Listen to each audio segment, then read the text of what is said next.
जय अम्बे गौरी मैया जय श्यामा गौरी, तुमको निश दिन ध्यावत हरि ब्रह्मा शिव जी। ओम जय अम्बे गौरी।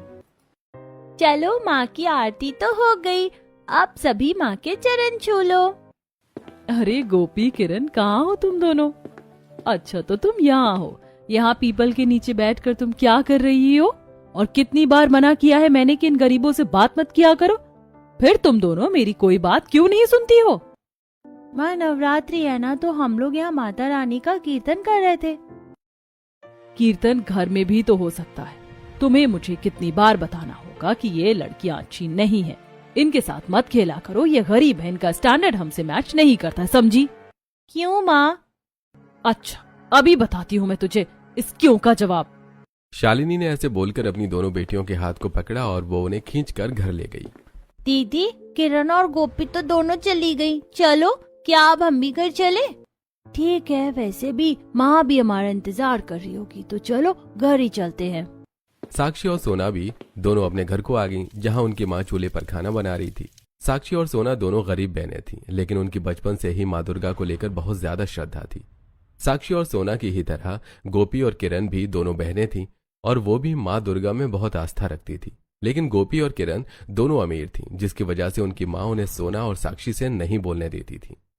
अरे साक्षी सोना, दोनों आ गई तुम? हाँ माँ, हम आ गए। और आपको पता है माँ, आज हमने बहुत ज्यादा कीर्तन किया। अच्छा ऐसा क्या? चलो अब कीर्तन कर लिया तो अब मुझे काम पर जाना है। मैंने खाना बना दिया है और मैं चलती हूँ। तुम दोनों बेटा घर का ध्यान रखना और मेरे पीछे से बाहर ना जाना, अपना होमवर्क कर लेना, ठीक है? मुझे आज आने में देरी हो जाएगी क्योंकि मुझे दिवाली की सफाई करनी है मालकिन के घर की, तो परेशान ना होना, समझ आया? शारदा की बात को सुनकर बड़ी बेटी साक्षी ने गर्दन हिला दी, जिसके बाद शारदा अपने काम पर निकल गई। और सोना, चल तू बैठकर अपना होमवर्क कर ले, तूने बोला था कि तेरा काफी सारा होमवर्क रुका हुआ है।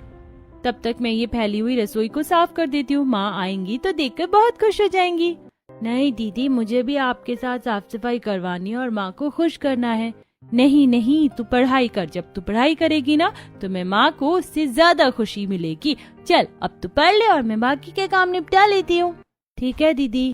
सोना अपनी बहन की बात को समझ गई, जिसके बाद सोना पढ़ाई करने लगी और साक्षी ने रसोई को समेटना शुरू कर दिया। वहीं दूसरी तरफ अमीर बहनों के घर में गोपी किरण, मैं बुटीक खोलने को जा रही हूँ तो घर का ख्याल रखना। खाना बना हुआ है, फ्रिज में एक केक रखा हुआ है, जब दिल करे उसको खा लेना और फिर पढ़ाई करने को बैठ जाना। बाहर निकलता हुआ मैं तुम दोनों को देख ना लूं।